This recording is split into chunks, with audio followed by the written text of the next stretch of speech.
ക്ക്, ആ, ഇനി ഒന്നാമത്തെ ചോദ്യം, ഈ പറയുന്ന വീഴ്ചകൾക്കൊക്കെ അപ്പുറം മന്ത്രിമാരുടെ ഈ ഇൻസെൻസിറ്റീവ് വർത്താനം നിർത്തണ്ടേ LDF നേതൃത്വം ഇടപെട്ട്?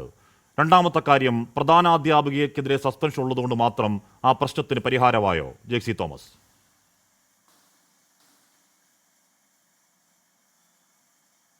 ഇപ്പോൾ അങ്ങ് ഇൻസെൻസിറ്റീവ് വർത്തമാനം അങ്ങ് ഉദ്ദേശിച്ചിട്ടുണ്ടാവുക സ്വാഭാവികമായിട്ടും ഞാൻ മനസ്സിലാക്കുന്നു.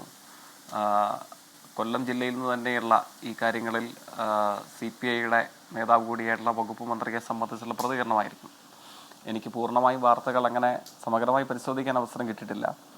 പക്ഷേ ലഭ്യമായ ചില വിവരങ്ങളുടെ അടിസ്ഥാനത്തിൽ എൻ്റെ ഓർമ്മ ശരിയെങ്കിൽ അവർ തന്നെ അത്തരത്തിൽ തെറ്റിദ്ധാരണാജനകമായ ചില പ്രതികരണങ്ങൾ അല്ലെങ്കിൽ അത്തരം കാര്യങ്ങൾ നടത്താൻ ഉദ്ദേശിച്ചതിനെ സംബന്ധിച്ച് അവർ ആ കാര്യം ബോധപൂർവം ഉദ്ദേശിച്ചതായിരുന്നില്ല എന്ന നിലയിൽ അത്തരം പരാമർശങ്ങൾ പിൻവലിക്കുന്ന തരത്തിൽ ചില പ്രതികരണങ്ങൾ നടത്തി എന്നുള്ളതാണ് ഞാൻ മനസ്സിലാക്കുന്നത്.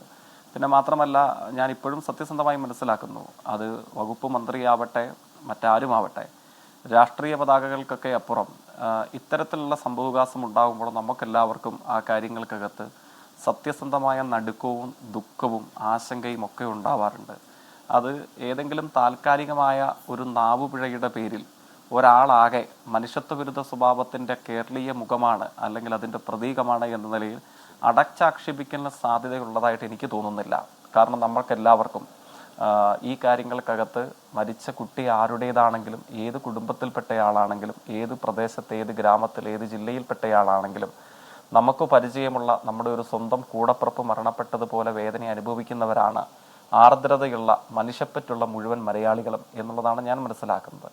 ആ ദുഃഖം മന്ത്രിയാണ് എന്നുള്ളതുകൊണ്ട് ഒരാൾക്കുണ്ടാകാൻ പാടില്ല എന്നൊരു സമീപനം നമുക്കാർക്കും ഉണ്ടാകാൻ പാടില്ല. അവർക്കുമൊക്കെ സത്യസന്ധമായി ഈ കാര്യത്തിൽ നമ്മളെപ്പോലെ തന്നെ വേദനയും ദുഃഖവും നടുക്കവും ഒക്കെ ഉള്ളവർ തന്നെയാണ്. അല്ല ജെക്ക്, ഞാൻ ഇടപെട്ട് പറഞ്ഞോട്ടെ. ഇപ്പൊ മന്ത്രി V ശിവൻകുട്ടി, ഇപ്പൊ ഞാൻ ഇന്നലെ രാവിലെ ഒന്ന് വാർത്ത വായിക്കുമ്പോഴാണ് സംഭവം ശിവൻകുട്ടി ഫോണിൽ വിളിച്ചു.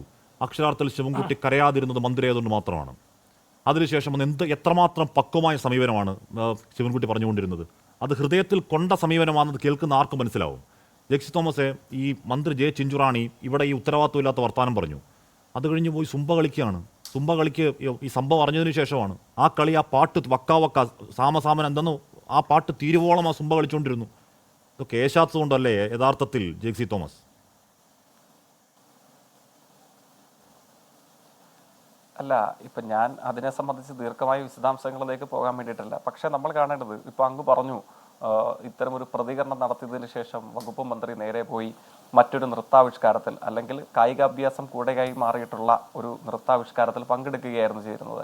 അത് യഥാർത്ഥത്തിൽ അങ്ങനെ ആലോചിച്ച് നോക്ക്. ഇത്തരം കാര്യങ്ങളിൽ ആഘോഷിച്ച് തിമിർക്കാൻ വേണ്ടിയിട്ടോ ഇത്തരം കാര്യങ്ങൾക്കകത്ത് ദുഃഖമില്ലാത്തത് കൊണ്ടോ അങ്ങനെയാണോ? എനിക്ക് അങ്ങനെ തോന്നുന്നതേയില്ല. അങ്ങയുടെ വ്യാഖ്യാനം ഉണ്ടാകും. എനിക്കതിനോട് വിയോജിപ്പുണ്ട് ഈ കാര്യത്തിൽ. ഞാൻ മനസ്സിലാക്കുന്നു, ഇപ്പോൾ അങ്ങ് സൂചിപ്പിച്ചതുപോലെ കേരളത്തിൻ്റെ പൊതുവിദ്യാഭ്യാസ മന്ത്രി പ്രകടിപ്പിച്ച വികാരം ലോകമെമ്പാടുമുള്ള മലയാളികളായ മനുഷ്യരുടെ വികാരമാണ് അദ്ദേഹം പ്രകടിപ്പിച്ചത്.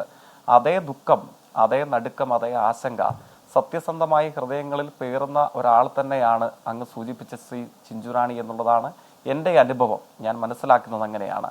പിന്നെ ഇവിടെ സൂചിപ്പിച്ചതുപോലെ തെറ്റിദ്ധാരണാജനകമായ ചില പ്രയോഗങ്ങൾ, ചില പ്രതികരണങ്ങൾ ഉണ്ടായിട്ടുണ്ടെങ്കിൽ അതിനോട് അവർ തന്നെ നീതി പുലർത്തിക്കൊണ്ട് അത്തരം പ്രതികരണങ്ങൾ ഉണ്ടായിട്ടുണ്ടെങ്കിൽ അത് നിർഭാഗ്യകരമാണെന്നും അത് താൻ ഉദ്ദേശിച്ചിട്ടില്ലാത്തതാണെന്നും അത് താൻ പിൻവലിക്കുന്നുവെന്നും പറഞ്ഞതായിട്ടാണ് ഞാൻ മനസ്സിലാക്കുന്നത്. പിന്നെ ഇവിടെ സംഭവിച്ചിട്ടുള്ള കാര്യം, ഇപ്പോൾ കേരളത്തിൻ്റെ പൊതുവിദ്യാഭ്യാസ രംഗം പ്രത്യേകിച്ച് ഇപ്പോൾ എനിക്ക് തോന്നുന്നു 2 ദിവസങ്ങൾക്ക് പുറകിലാണ് ഏറ്റവും അഭിമാനകരമായ പല നേട്ടങ്ങളെയും സ്വന്തമാക്കുന്ന, ഏറ്റവും മികവുള്ള പൊതുവിദ്യാഭ്യാസ രംഗം വിവിധ ക്ലാസ് മുറികളിൽ സംബന്ധിച്ചുള്ള കേന്ദ്ര സർക്കാർ അംഗീകാരം നമ്മളെ തേടിയെത്തി. പക്ഷേ നിർഭാഗ്യവശാൽ ഇത്തരത്തിൽ നമ്മളെല്ലാവരും അപലപിക്കുന്ന, നമ്മളെ എല്ലാവരെയും ആശങ്കയുടെ പടുകുഴിയിലേക്ക് തള്ളിവിടുന്ന ഒരു സംഭവവികാസമുണ്ടായി.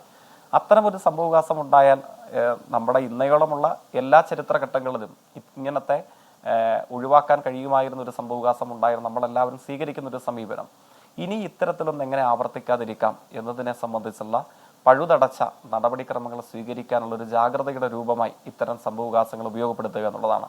അങ്ങ് സൂചിപ്പിച്ച പൊതുവിദ്യാഭ്യാസ മന്ത്രിയുടെ സമീപ മണിക്കൂറുകളിലെ വാർത്താ സമ്മേളനങ്ങളിൽ ഓരോന്നും അദ്ദേഹത്തിൻ്റെ പ്രതികരണങ്ങൾ അത്രയും നിറഞ്ഞു നിൽക്കുന്നത് ഈ സംഭവവികാസം ഉണ്ടായിട്ടുണ്ടെങ്കിൽ ആ കുഞ്ഞിൻ്റെ കുടുംബത്തെ കേരളത്തിൻ്റെ ഒരു മകനെന്നതുപോലെ ചേർത്ത് പിടിക്കാനുള്ള സമീപനമാണ് കേരളത്തിലെ ഗവൺമെൻറ് സ്വീകരിക്കുന്നത്.